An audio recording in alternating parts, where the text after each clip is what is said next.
ఈ తెలంగాణ రాష్ట్రంలో అతి తక్కువ సమయంలో ప్రజా వ్యతిరేకత చూరగొన్న పార్టీ కాంగ్రెస్ పార్టీ.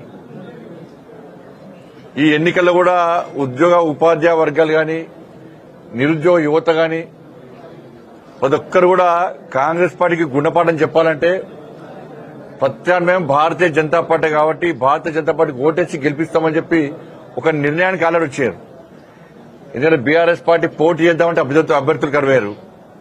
కాంగ్రెస్ పార్టీకి టీచర్స్ ఎమ్మెల్సీలో అభ్యర్థి కరువయ్యాడు. దేశంలో అధికార పార్టీకి అభ్యర్థులు కరువయ్యారంటే ఓన్లీ తెలంగాణ రాష్ట్రంలో మొట్టమొదటిసారి. బీఆర్ఎస్ పార్టీ నుంచి కాంగ్రెస్ పార్టీ నుంచి పోటీ చేద్దామంటే అభ్యర్థులు కరువయ్యే పరిస్థితి వచ్చింది. కానీ అభ్యర్థులే లేని పార్టీలు వాళ్ళ ఎన్నికల్లో ఓటేమని కోరుతున్నాయి. వాళ్ళు ప్రజా వ్యతిరేకత ఉందన్న విషయాన్ని తెలుసుకునే ఇలా కాంగ్రెస్ పార్టీ నుంచి పోటీ చేయడానికి బీఆర్ఎస్ పార్టీ నుంచి పోటీ చేయడానికి ఎవరు ముందుకు రాకపోవడాన్ని మనం గమనించాల్సిన అవసరం ఉన్నది. ఎందుకంటే అన్ని వర్గాలు కూడా కాంగ్రెస్ పార్టీ మీద ఆగ్రహంతో ఉన్నాయి, నిరాశతో ఉన్నాయి.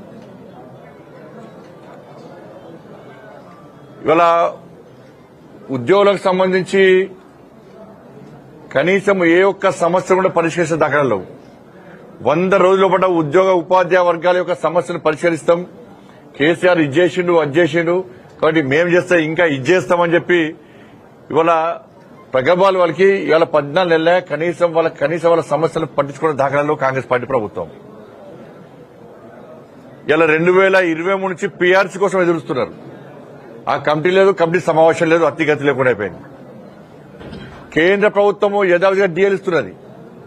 దాంతోపాటు సమానంగా రాష్ట్ర ప్రభుత్వం ఇవ్వాల్సిన డిఎల్ ఇవ్వకపోవడం వల్ల ఇప్పటికీ 5 డిఎల్ ఇవ్వాలి. 5 డిఎల్ లేవు. జీపీఎఫ్ పైసలు కూడా వాడుకునే పరిస్థితి లేదు. గ్రాడ్యుటీ పైసలు కూడా వాడుకునే పరిస్థితి లేదు.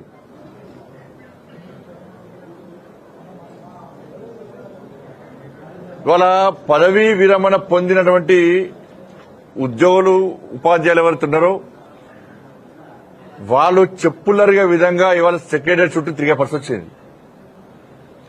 వాళ్ళకు కూడా 15% కమిషన్ అడుగుతున్నారు. ఇవాళ కనీసం రిటైర్ అయిన తర్వాత పైసలతో పిల్లల పెళ్లి చేయొచ్చు, పిల్లలకు వ్యాపార పరంగా వాళ్ళని సెటిల్మెంట్ చేయొచ్చు వాళ్ళకు అని చెప్పి ఎదురుచ్చే సమయంలో ఇలా పెళ్లిళ్లను కూడా వాయిదా వేసుకునే పరిస్థితి వచ్చింది కాంగ్రెస్ పార్టీ ప్రభుత్వం వల్ల.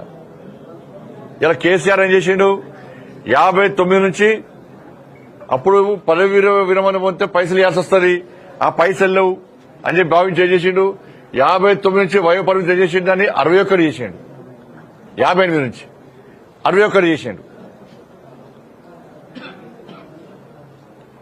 61 ఏమైంది, గత ఏడాది 8,000 మంది రిటైర్ అయిపోయారు. మళ్ళా ఈ ఏడాది 10,000 మంది రిటైర్ కావడానికి సిద్ధంగా ఉన్నారు. వీళ్లకు 11,000 కోట్ల రూపాయలు ఇవాళ చెల్లించాల్సి ఉంది. ఇవాళ కాంగ్రెస్ పార్టీ ఏం చేస్తుంది, మళ్ళా ఎన్నికల తర్వాత 61 నుంచి 65 చేసే ప్రయత్నం చేస్తున్నది. అంటే ఇక నిరుద్యోగులకు ఉద్యోగాలు రావిగా, ఉద్యోగాల కోసం ఎదురు చూసే పరిస్థితి లేదు. 61 నుంచి 65 చేయాలని కాంగ్రెస్ పార్టీ చేస్తున్నది. 11,000 కోట్ల రూపాయలు చెల్లించడానికి పైసలు లేవు కాబట్టి.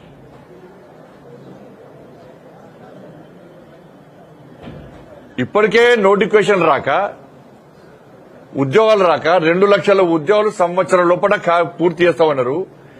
కేవలం 25,000 ఉద్యోగాలకు నోటిఫికేషన్ ఇచ్చి 56,000 ఉద్యోగాలు మేము నియమిస్తామని చెప్పి ఇవాళ కాంగ్రెస్ పార్టీ చెప్తున్నది.